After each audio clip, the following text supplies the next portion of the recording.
Bueno, muy buenas tardes, queridos amigos. Aquí los saluda Janet Moltenius de Casa de la Cultura El Salvador en Washington, D.C. Y este viernes tenemos una presentación especial del doctor Héctor Lindo Fuentes, que como ustedes saben es profesor emeritus en la Universidad de Fordham en Nueva York y recibió su doctorado de la Universidad de Chicago como historiador. Tiene muchísimas obras publicadas que todos ustedes las pueden ver. Asimismo, videos en su página de YouTube, Héctor Lindo. Ahora vamos a tomar un tema que verdaderamente me interesa y le agradezco al doctor Lindo por hacerlo. Es ¿qué pasa cuando El Salvador ya no pueda pagar sus deudas? Y nos va a dar el doctor Lindo una perspectiva histórica de los procesos de endeudamiento externo. Y bienvenido, doctor Lindo. Qué gusto tenerlo con nosotros. Gracias. Muchas gracias, Janet. Como siempre, es un gusto estar aquí y agradezco a quienes se han conectado por Facebook Live para ver esta presentación y tal vez los que lo van a ver más tarde cuando quede grabado. Siempre estoy agradecido que le presten atención a mis trabajos. Voy a conectar ahora para compartir la pantalla porque tengo una presentación, a ver si no tenemos problemas técnicos.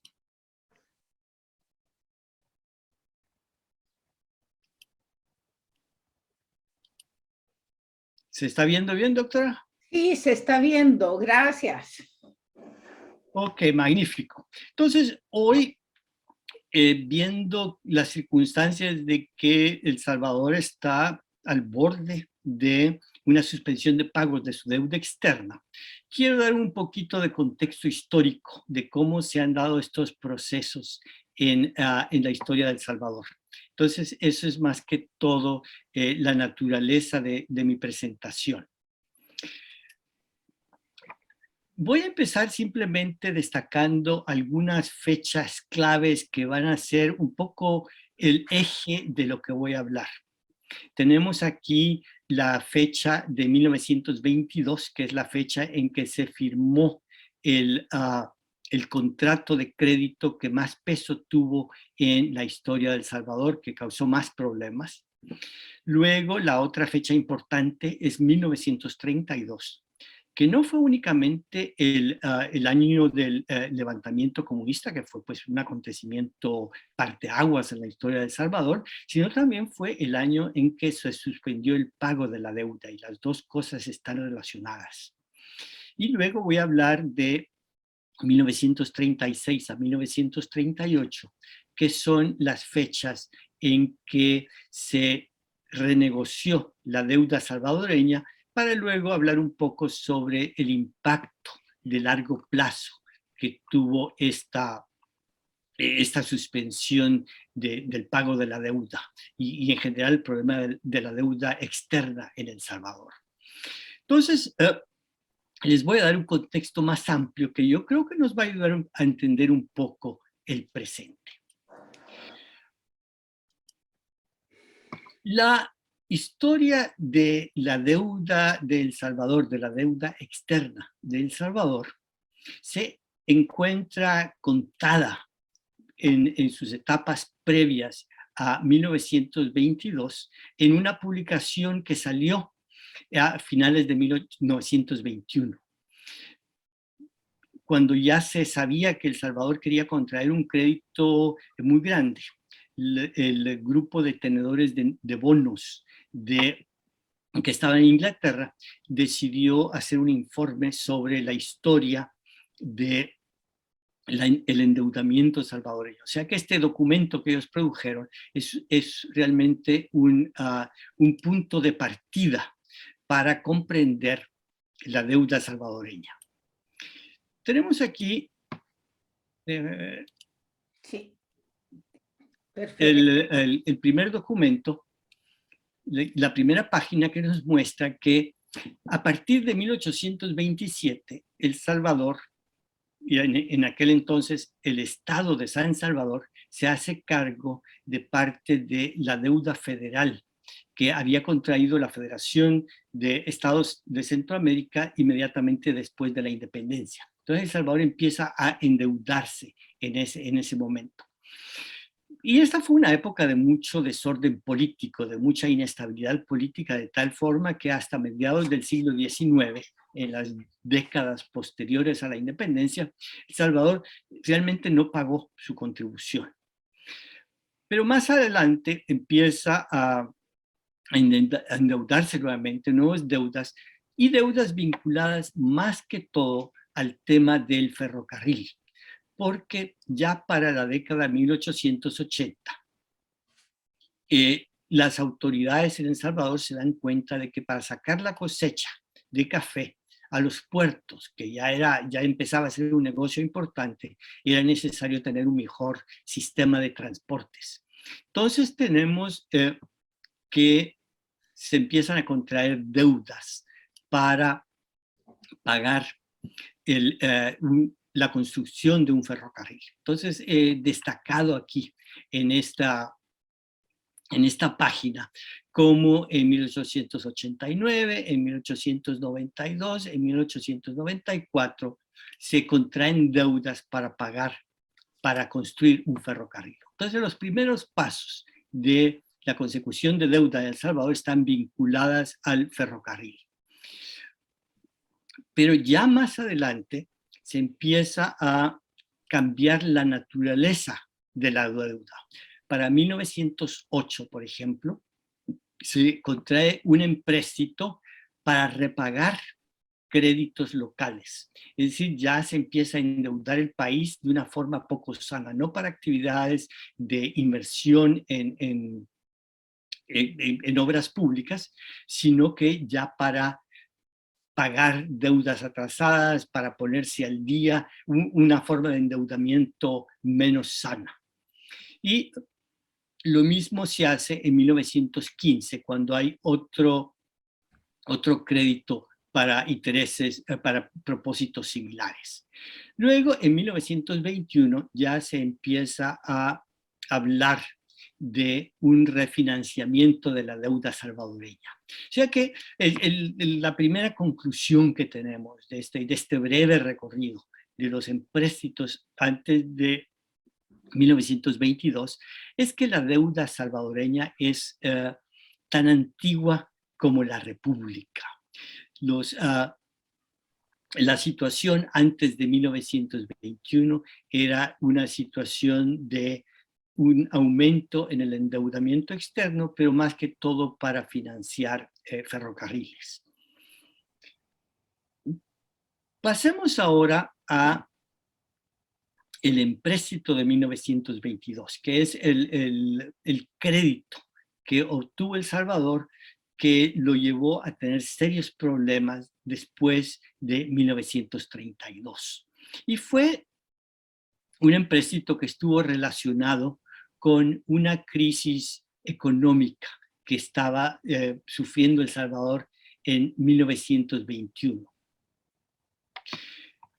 Vamos a dividir esta parte de la presentación en tres subsecciones. Vamos a hablar de la crisis económica que había en 1921, un poco sobre el empréstito y la negociación que se hizo y el daño colateral de estas negociaciones y de este empréstito.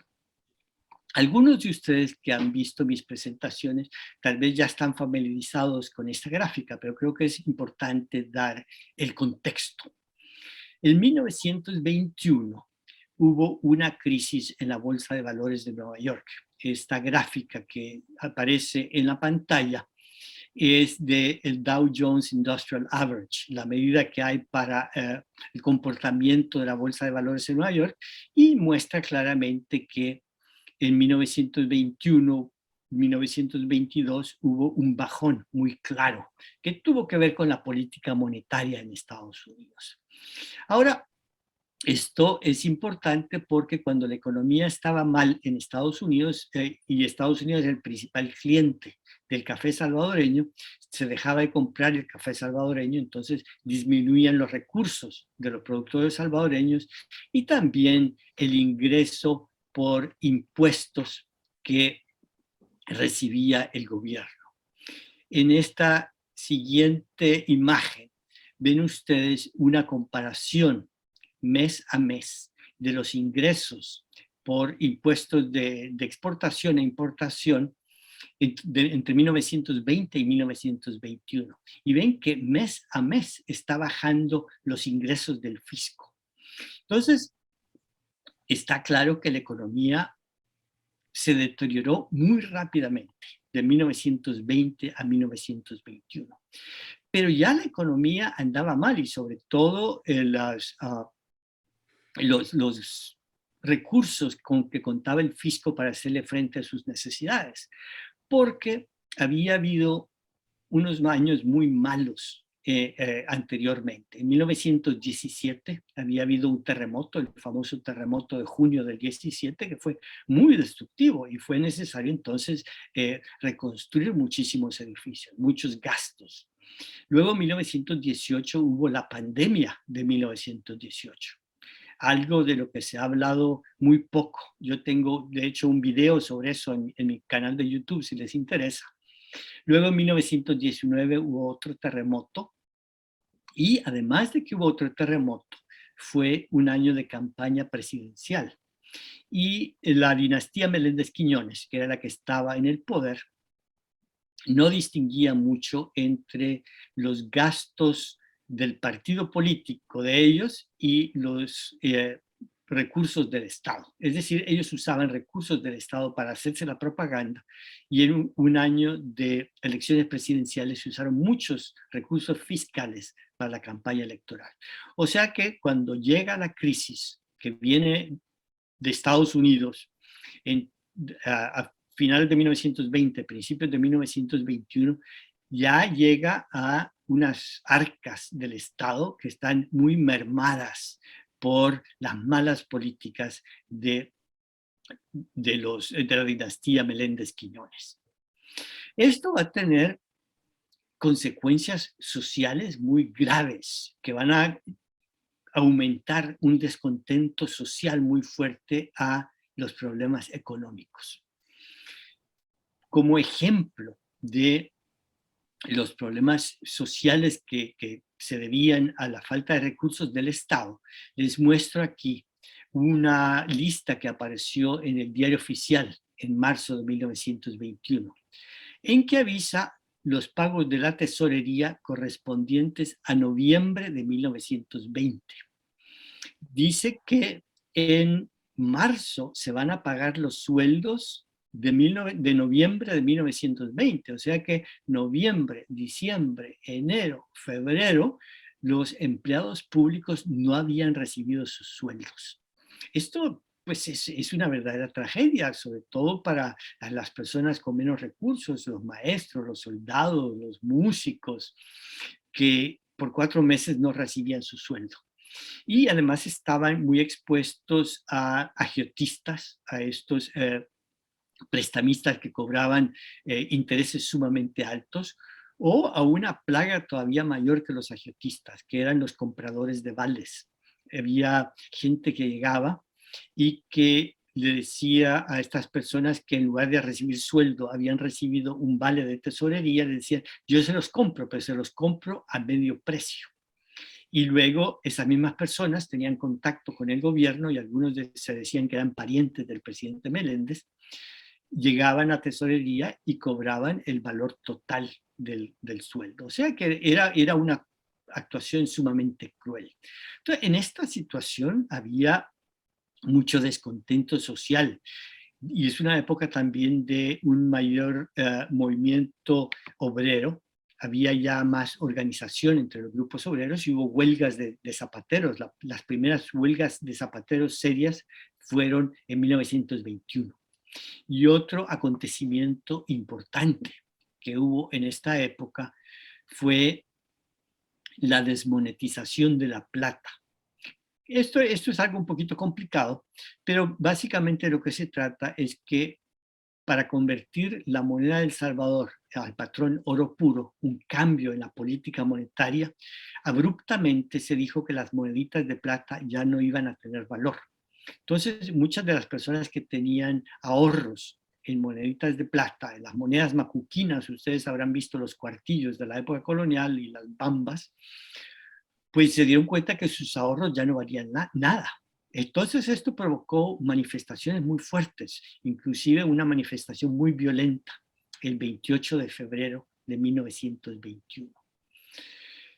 Esta crisis que sentían los zapateros, que sentían los obreros, que sentían las vendedores del mercado que acudieron a estas manifestaciones, también la sentían los comercios, tanto que se dieron muchos incendios fraudulentos, comercios pequeños que estaban asegurados y gente que, pues, que no estaba vendiendo, que tenía un problemas económicos muy serios, incendiaban sus pequeños puestos y sus pequeñas tiendas para cobrar el seguro.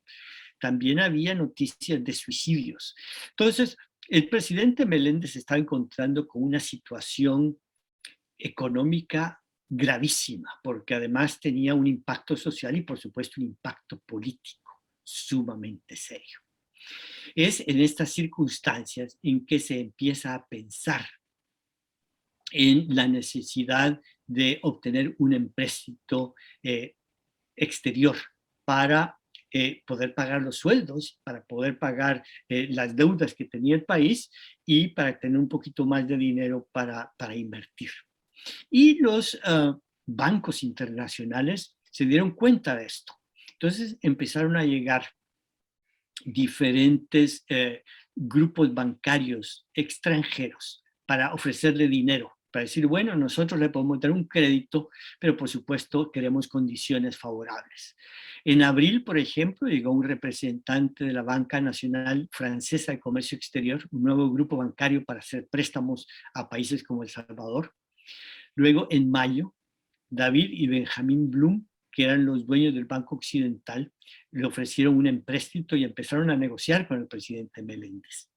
Ustedes conocerán a Benjamín Bloom como el que regaló el hospital de niños, pero en esta época era el banquero más importante de El Salvador.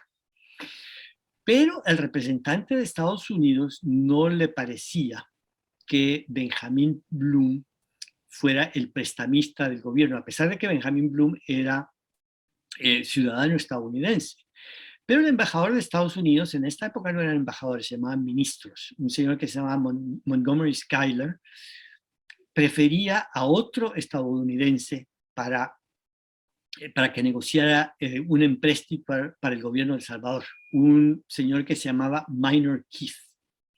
Minor Keith llegó a El Salvador en junio y él era el favorito de representante de Estados Unidos. Y fue una llegada muy privada, pero también muy importante, porque Minor Keith era el dueño de la United Fruit Company, el negocio más importante en toda Centroamérica. Ellos exportaban bananos desde Costa Rica y desde Guatemala. Además, eran dueños del ferrocarril que cruzaba por El Salvador. Y tenía un representante en El Salvador que se llamaba René Kilauer. En todo caso, Minor Keith empezó a negociar con el presidente Meléndez y recibió todo el apoyo del embajador de Estados Unidos. Ya para agosto, Minor Keith y sus abogados empezaron en pláticas con el Departamento de Estado para recibir el apoyo de ellos para un gran empréstito para El Salvador. Y ahora quiero abrir un pequeño paréntesis sobre los intereses de Estados Unidos como país en un empréstito en El Salvador. En esta época se practicaba algo que se llamaba la diplomacia del dólar. Estados Unidos estaba muy preocupado en mantener estabilidad política en los países que rodeaban el Canal de Panamá. El Canal de Panamá había sido la inversión más grande de Estados Unidos en el hemisferio occidental y estratégicamente era sumamente importante porque permitía el paso no solo del comercio estadounidense del Pacífico al Atlántico y viceversa, sino también de los buques de guerra. Y durante la Primera Guerra Mundial esto había sido sumamente importante. Entonces, el Departamento de Estado quería supervisar cualquier empréstito a El Salvador. Además, había otros grupos interesados en prestarle dinero a El Salvador por los mismos motivos geopolíticos. Por ejemplo, en 1921, a principios de año, el presidente de México, Obregón, había ofrecido pagar la deuda de todos los países centroamericanos, porque los mexicanos, que estaban pasando por una época muy nacionalista, estaban muy nerviosos con el creciente poderío de Estados Unidos.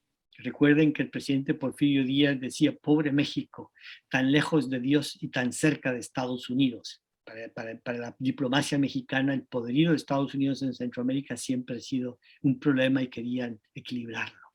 Además de los mexicanos, los alemanes también querían ofrecerle préstamos a El Salvador.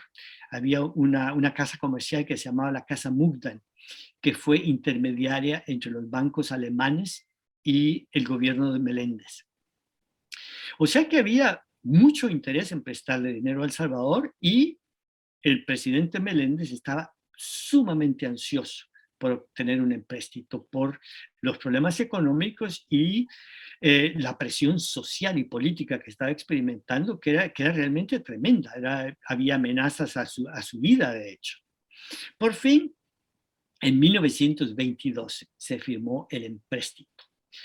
Esta carta que les estoy mostrando es la carta que recibió el Departamento de Estado en Estados Unidos con las noticias sobre el empréstito.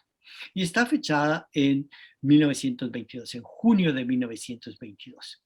Y aquí dice claramente que el señor Minor Keith ha firmado un empréstito con el señor René Kilauer, que el señor René Kilauer era el representante de El Salvador. El gobierno de El Salvador había nombrado a René Kilauer para negociar la deuda.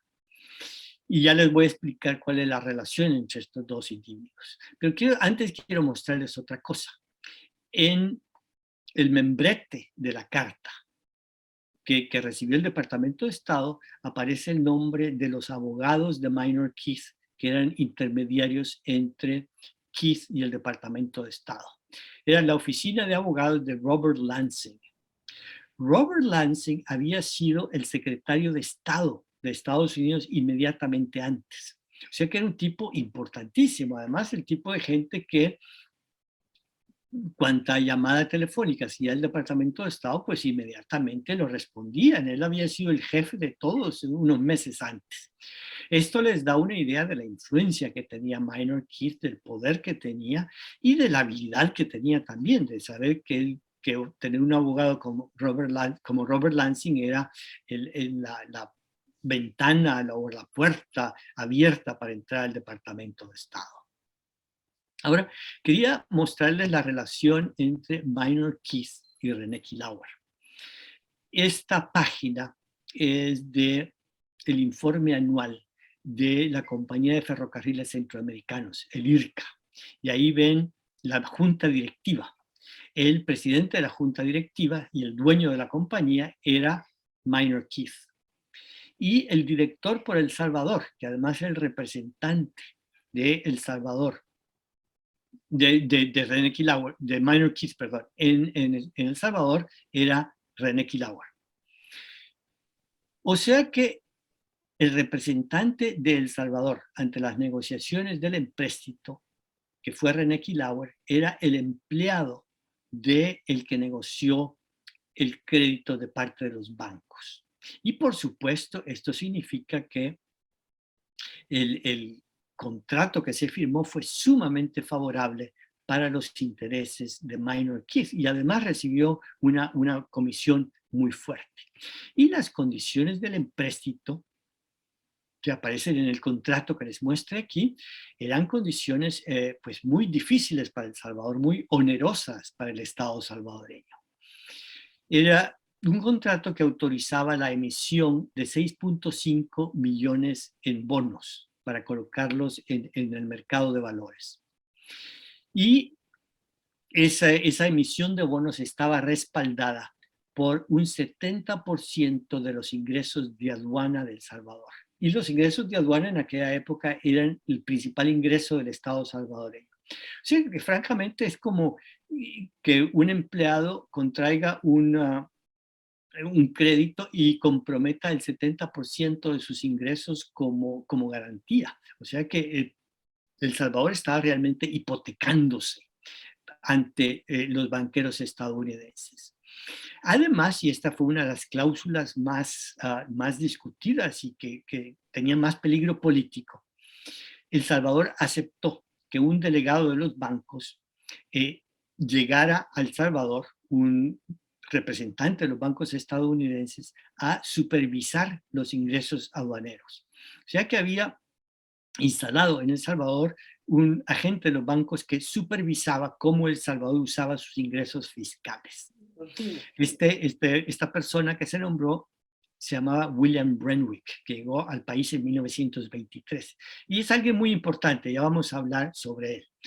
Pero quiero darles un par de detalles más sobre el empréstito, el contrato del empréstito.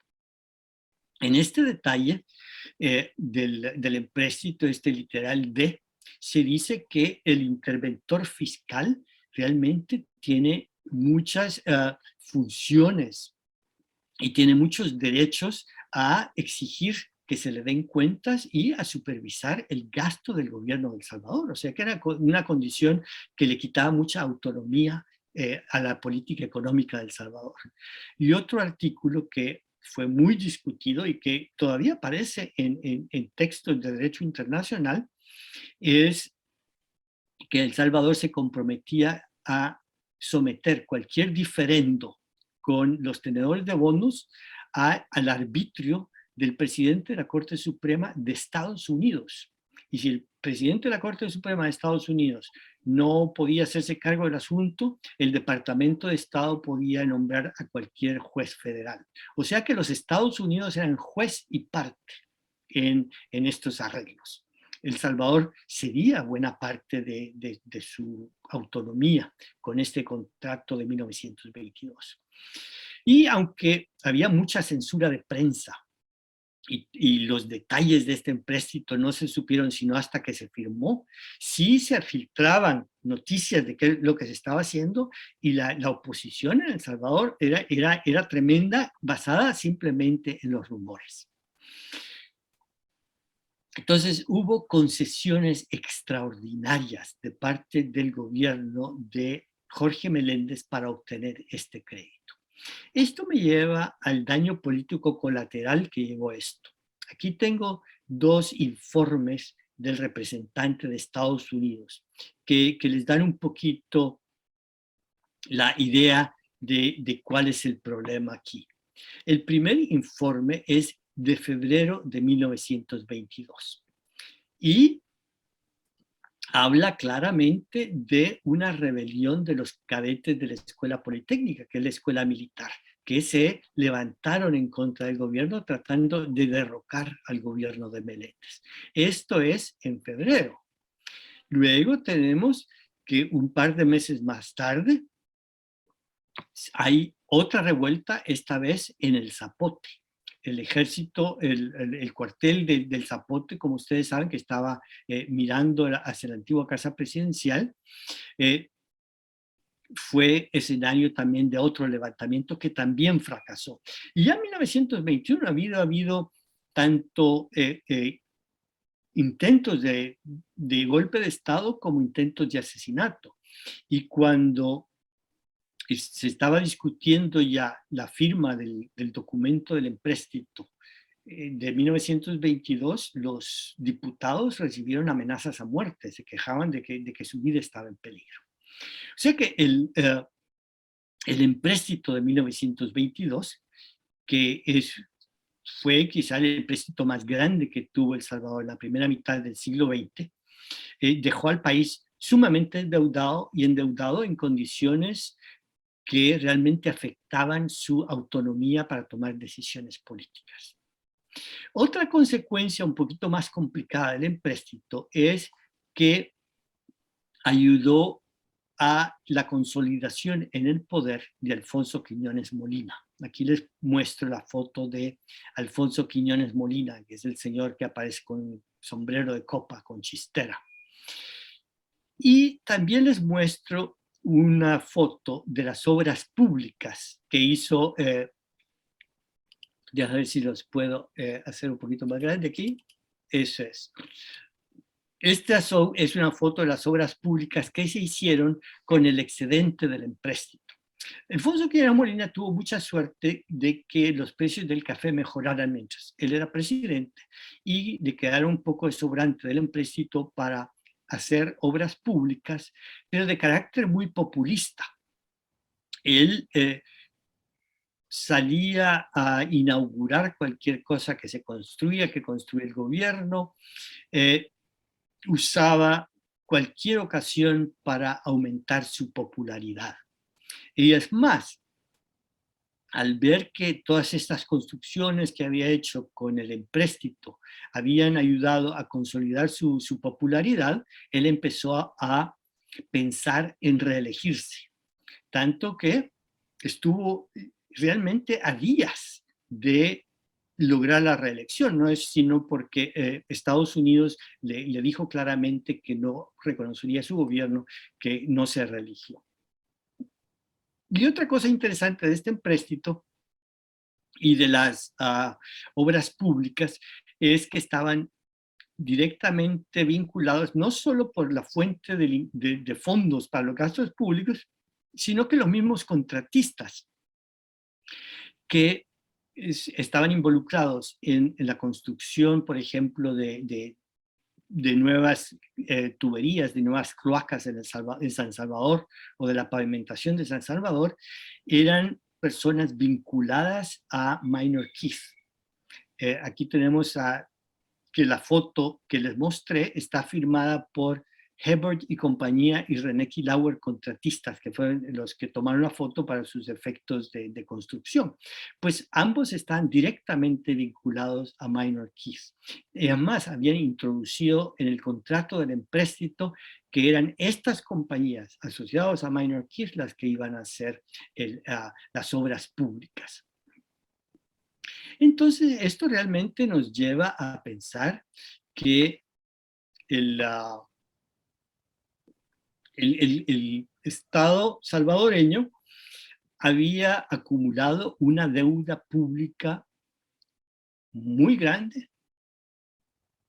El gobierno, desesperado, empezó a negociar a espaldas del público de una forma muy poco transparente. Esto lo llevó a tomar decisiones muy, muy malas, y esto va a tener realmente unas consecuencias desastrosas para el país. El peso de la deuda se hizo sentir cuando va a llegar la Gran Depresión, pero las decisiones que se tomaron bajo la desesperación fueron malísimas porque le quitaron autonomía al gobierno salvadoreño a la hora de tomar decisiones económicas, y luego alimentaron el populismo y los deseos de reelección del presidente Quiñones. Y realmente yo creo que se pueden establecer ciertos paralelos con la situación de hoy. No quiero dejar pasar la oportunidad de comentar sobre el peligro que tiene que el gobierno salvadoreño ahora esté acumulando deuda de una forma tan rápida y que además está negociando financiamiento para nueva deuda en un estado de desesperación y con muy poca transparencia, de una forma muy similar a como se hizo en 1922, y para alimentar los sueños populistas y de reelección de un líder que está actuando con poca responsabilidad. O sea que sí quería hacer una comparación explícita, porque creo que es importante hacerla. Ahora bien, el peso de la deuda que se adquirió en 1922 se hizo sentir con mucha fuerza cuando se dio la Gran Depresión. Es decir, el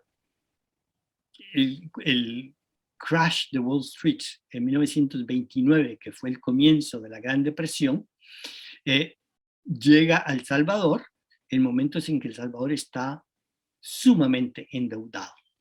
Y esto se va a complicar con los problemas del levantamiento comunista de 1932. Entonces tenemos que en 1932, el 22 de enero, empieza el levantamiento en Occidente, el levantamiento comunista. Esta es una noticia del periódico Patria, hablando de las noticias angustiosas del problema en Occidente. Y 3 días más tarde, el gobierno decide que ya no puede pagar la deuda, que el representante fiscal, que era que era Renwick, William Renwick, ya no va a recibir los fondos del empréstito porque el país no puede pagar, porque la crisis tremenda del levantamiento comunista impedía el pago. Luego, el año siguiente, el presidente Martínez explicó esta situación ante la legislatura, ante la Asamblea Legislativa, y esto me sirve de punto de partida para contarle un poco los detalles de cómo se llevó a cabo esta suspensión de pagos. Cuenta el presidente Martínez en su mensaje presidencial que ciertamente la incautación de fondos de la suspensión de pagos se debió a la campaña anticomunista, decía él, pero también que los problemas fiscales no se debían únicamente a los gastos de la campaña, sino que también había habido pues una crisis mundial muy grande. Pero decía Martínez con mucha claridad que El Salvador estaba dispuesto a mantener el buen crédito y que se autorizaran más pagos. El Salvador, decía Martínez, no quería que el prestigio del país como un sitio serio a la hora de pagar sus deudas quedara mancillado por lo que se estaba haciendo. Entonces, decidió que era muy grave lo que estaba ocurriendo y que no quería tomar decisiones en el vacío, sino que era prudente consultar a personas de reconocida competencia antes de dar el siguiente paso. Y el informe del ministro de Hacienda nos da un poco una idea de qué es lo que ocurrió. En febrero de 1932 hubo una reunión con los principales capitalistas del país. Ahí estaban don Rodolfo Duke, don Benjamín Bloom, don Herbert de Sola, don Miguel Dueñas, los grandes capitalistas de la época. Y también profesionales de mucha trayectoria, como don Enrique Córdoba, por ejemplo. Solo les doy estos nombres para que se hagan una idea de que el presidente Martínez, antes de tomar la grave decisión de la suspensión de pagos, hizo una consulta a personas prominentes y lo hizo de una forma transparente. Y de esta forma se decretó la suspensión de pagos el 27 de febrero de 1932. El Salvador no podía pagar la deuda, pero antes de tomar una decisión grave había que consultar con las fuerzas políticas del país y se hizo también con las personas que tenían más influencia en la economía y en la vida política. Hubo 2 renegociaciones de la deuda. El Salvador no podía solamente dejar de pagar. El presidente Martínez no quería quedar ante la comunidad internacional como alguien que no cumplía con sus obligaciones. El Salvador era un país responsable. Y les muestro aquí la foto de William Renwick, este representante fiscal de los bancos, porque jugó un papel importante.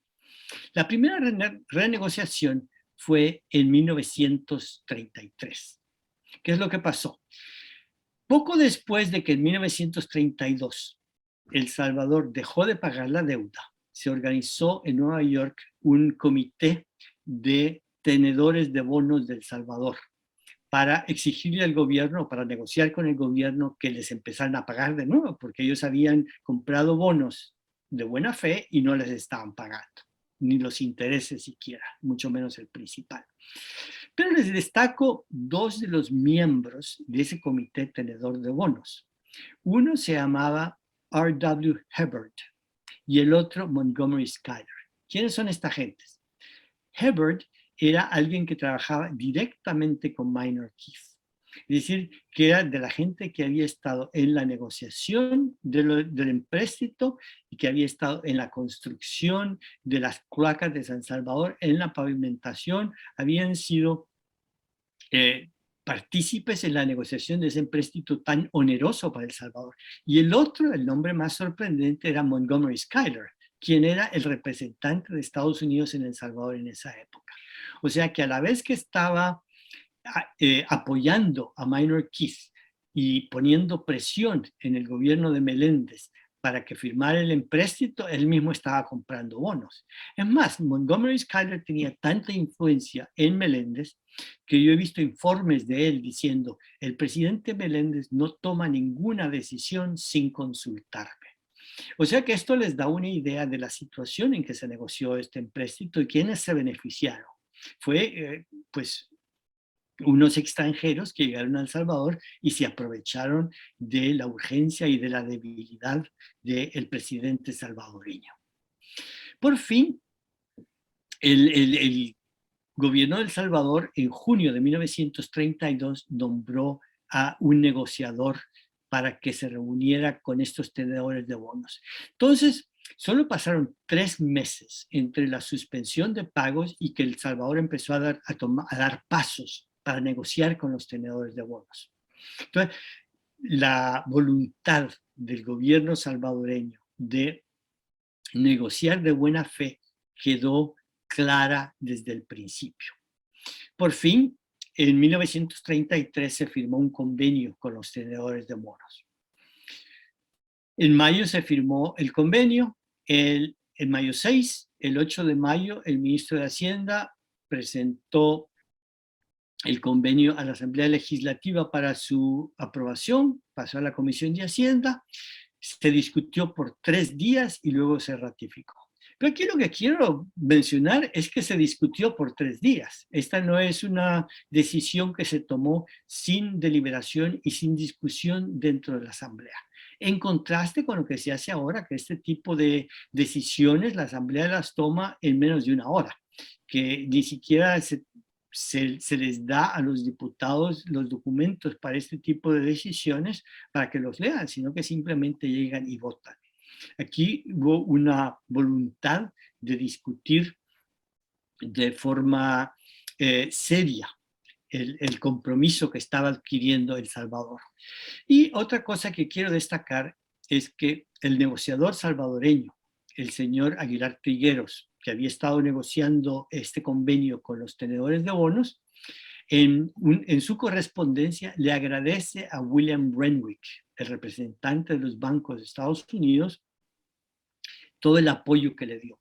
Es decir, que la renegociación del pago de la deuda se hizo en total acuerdo y armonía y en frecuente consulta con todos los afectados. No fue una negociación frívola, pero tampoco fue una negociación confrontativa.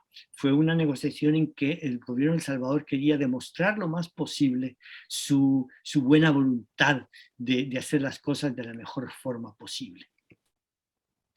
Luego hubo 2 renegociaciones más, y no quiero entrar en mayores detalles, en 1936 y 1938. Esta es una información sobre la del 36 y la del 38. En todo caso, quiero destacar que en esta época El Salvador no estaba solo con el impago de su deuda externa, porque la Gran Depresión había colocado en posición difícil a todos los países de América Latina. Pero El Salvador se distinguió por sus esfuerzos por cubrir los pagos de sus compromisos externos. De hecho, los acreedores de El Salvador recuperaron mayor parte de su dinero que los de otros países de la región. Es decir, les fue mejor a aquellos que tenían bonos de El Salvador que a los que tenían bonos de Argentina o tenían bonos de Guatemala o de otros países. Y además, gracias a estos arreglos, el servicio de la deuda se mantuvo alrededor del 15% de los ingresos fiscales. Se pudo controlar un poco. Ahora, esto tuvo consecuencias de largo plazo. Les voy a dar algunas de las consecuencias de largo plazo. Una fue la influencia tremenda que logró el interventor fiscal que había nombrado los bancos estadounidenses, William Renwick, que les muestro aquí, que tuvo enorme influencia sobre la economía salvadoreña. Y esto es algo que se ha discutido muy poco. Y es más, hay mucha gente que habla de la gran autonomía en economía que tenía el presidente Martínez. Esto no es cierto. William Renwick tuvo una influencia enorme en las decisiones económicas desde la época de Quiñones. Aquí les muestro algunos de los libros o de los folletos más bien que publicó Renwick con sugerencias para la legislación de El Salvador, para un banco central, para un banco hipotecario, para una política fiscal. Y esto lo firmaba con Lucio Quiñones. Ahora lo interesante aquí es que Lucio Quiñones era el hermano del doctor Quiñones. O sea que William Renwick era un tipo sumamente hábil que supo asociarse con personas muy influyentes en El Salvador. Y las principales políticas económicas de la época de Martínez están basadas en estos documentos. Es más, el presidente Martínez lo nombró, y aquí les muestro esto, para la creación del banco hipotecario. Y esto lo hizo al mismo tiempo que se estaba renegociando la deuda. O sea que el presidente Martínez lo nombraba para actividades de política económica interna al mismo tiempo que Renwick estaba ayudando para renegociar la deuda externa. Una influencia tremenda. Además daba recomendaciones inclusive sobre política educativa. Para él es una idea de la influencia de este representante de los bancos estadounidenses que llegó al país debido al empréstito. Les doy una idea de las funciones que tuvo durante la época del general Martínez. En 1934 fue miembro de la comisión encargada de la fundación del Banco Hipotecario. Fue miembro de la primera junta del Banco Central de Reserva, que fue una institución creada por el general Martínez. En 1936, Martínez lo nombró en el Comité de Damnificados del Terremoto de San Vicente, cuando había que administrar los fondos para los damnificados de algún terremoto que hubo en San Vicente. Martínez confiaba tanto en Renwick y en su honestidad que lo nombró en el comité. Luego fue en 1941 presidente del Comité de Control de Importaciones, que es durante la Segunda Guerra Mundial había que controlar las importaciones, y Renwick fue nombrado por Martínez. Y luego fue nombrado por Martínez para negociar con Estados Unidos las relaciones comerciales. Un comité que se llamaba Comité de Coordinación Económica, y fue a Estados Unidos a representar al gobierno de El Salvador en negociaciones. O sea que tenemos como resultado una influencia tremenda de un representante del Banco de Estados Unidos en la política económica de El Salvador. A esto se le llama una pérdida de autonomía tremenda en la toma de decisiones. También tenemos que, debido al empréstito y la necesidad de pagarlo, la política económica de Martínez y bajo la influencia de Renwick fue muy conservadora. El Salvador no se endeudó más toda esta época. Por 2 décadas después del endeudamiento de 1922, El Salvador ya no pudo endeudarse más, y el gasto público fue un porcentaje relativamente reducido del ingreso nacional. Pero, ¿qué es lo que quiere decir esto? Esto suena muy abstracto, muy plática de economista. No, esto quiere decir que el gobierno no estaba construyendo escuelas. Esto quiere decir que el gobierno no estaba construyendo hospitales. Esto quiere decir que el gobierno no estaba gastando en obras públicas que daban empleo a la gente.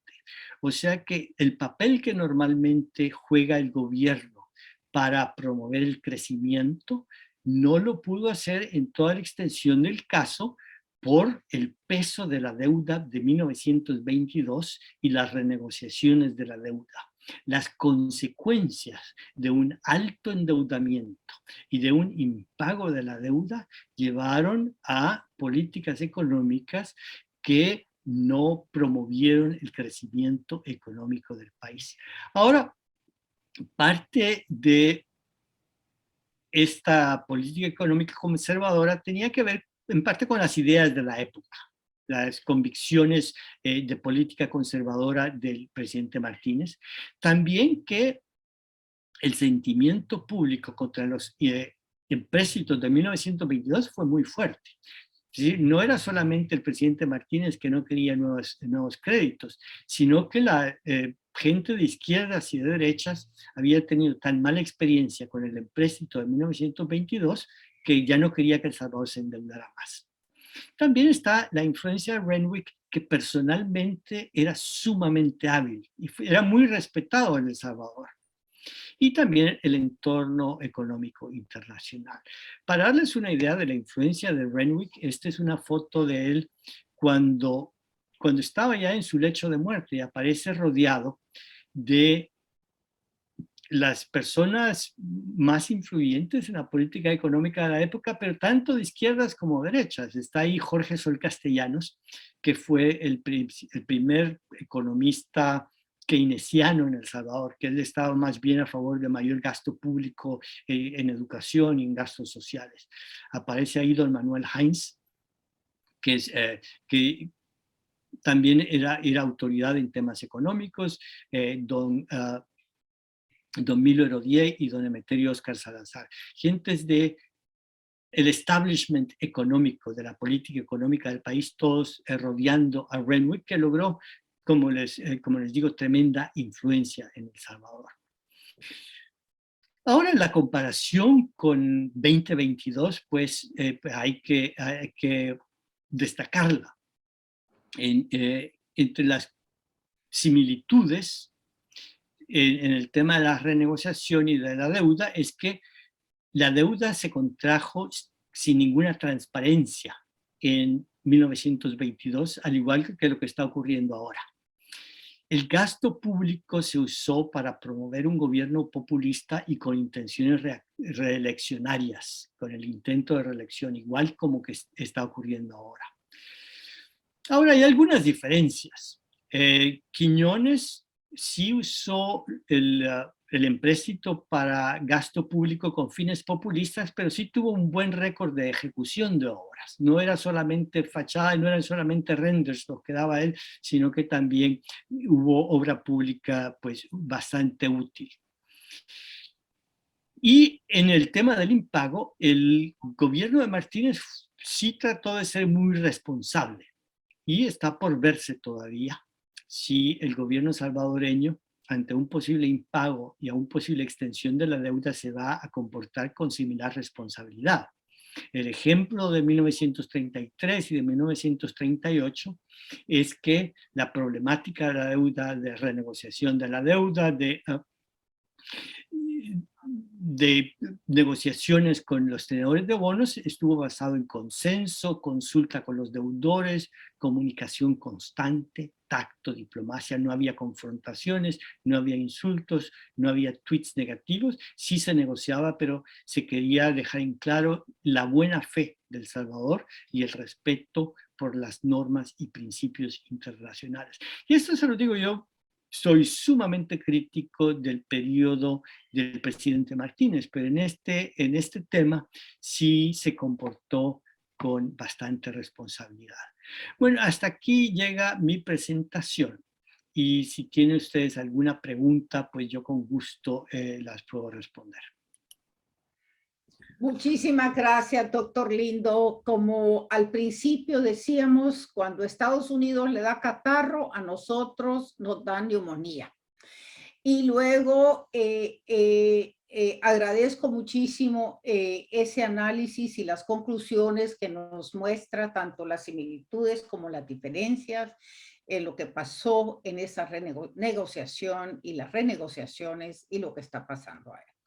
Quería decirles que está con nosotros Marta Dinora Flores de Orellana, Gilda Carbonell, Yanira Buendía, Francisco Alarcón nos dice felicidades, excelente actividad y aporte desde la historia salvadoreña. También Ivonne Rivera da las gracias.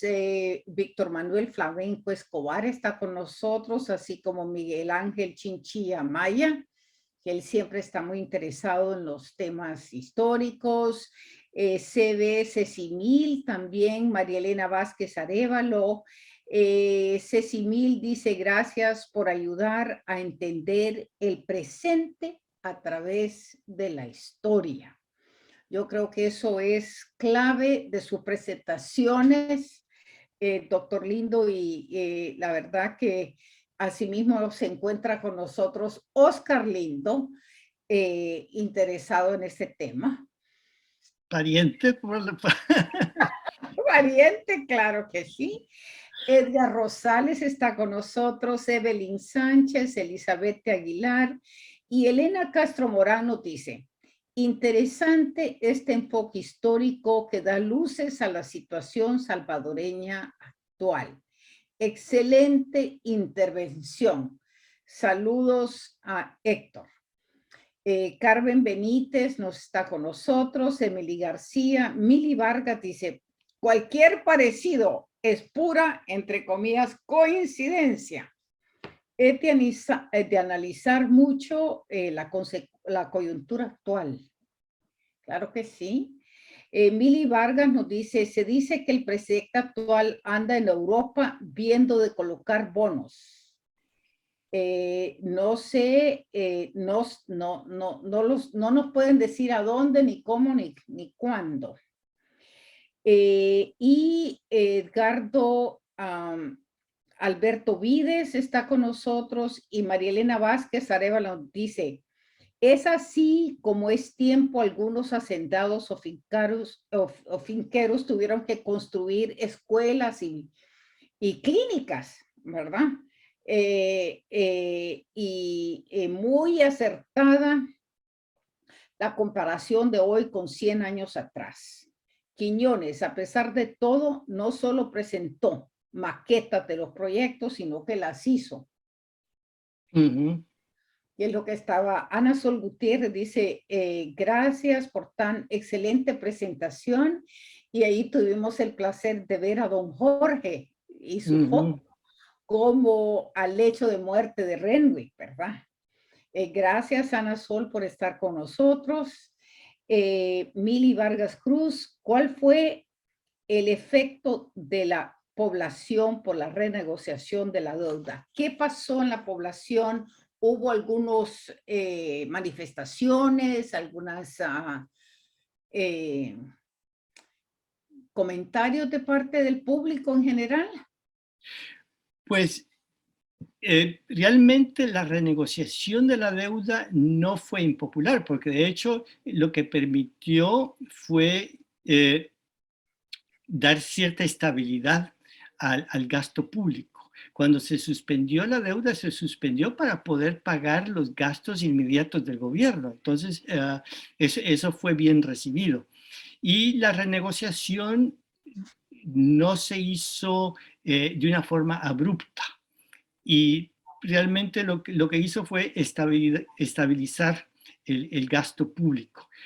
Donde hubo una reacción más fuerte fue cuando se contrajo la deuda, en parte por la falta de transparencia, porque todo eran rumores y los rumores eran malísimos. Y cuando se confirmaron los rumores, peor todavía. O sea que Jorge Meléndez, estuvo constantemente bajo amenaza de golpe de Estado y inclusive amenazas contra su vida. O sea que lo que tuvo reacción popular más fuerte fue la firma del contrato mismo. Las renegociaciones pues no se vieron como tan impopulares. Y el papel de Brainwick, a mí siempre me ha llamado la atención, no causaba grandes críticas porque él aparentemente se llevaba muy bien con todo el mundo. Él tuvo muy buenas relaciones con la élite salvadoreña, es más, se casó con una señora Girola, que murió pocos meses después, ¿no? Por una enfermedad, parece, pero eso lo manejaban bastante bien. También sí debo señalar que si acaso hubo alguna manifestación fuerte, ya para esa época ya no aparecía en los periódicos, porque la censura de prensa era muy fuerte.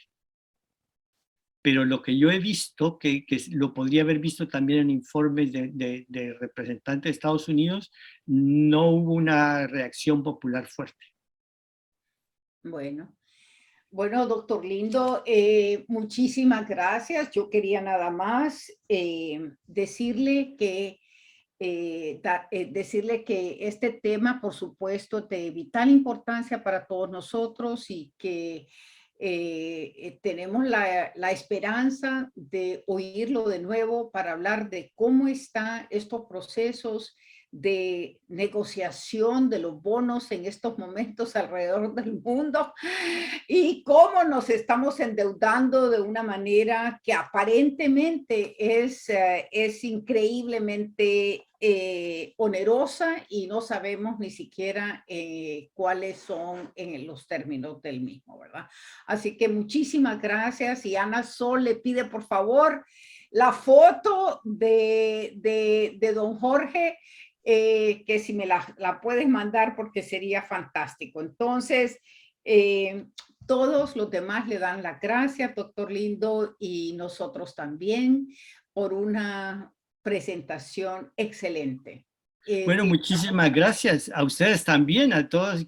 Escuché muchos nombres familiares de gente amiga y pues me alegra mucho, pues aunque sea por este canal, poder platicarles de forma cibernética. Muchas gracias por la atención y pues como ustedes ven, a mí me encanta poder platicar con todos ustedes. Gracias, doctor Lindo. Entonces, a la próxima, tenemos mucha ilusión de saber, usted acaba de publicar recientemente un libro y nos puede dar el nombre del libro y con quién lo publicó, por favor. Sí, acabo de publicar un libro que escribimos con Víctor Hugo Acuña, que acaba de sacar a la venta, UCA Editores, que se llama El Salvador y Costa Rica en la construcción del imperio, porque es de las relaciones entre El Salvador y Costa Rica y sus maniobras para funcionar dentro de ese campo de poder que estaba creando Estados Unidos al crearse como poder hegemónico en la región. Yo creo que va a ser interesante. Y le voy a mandar la foto del doctor Sol Castellanos a Ana Sol para que la tenga.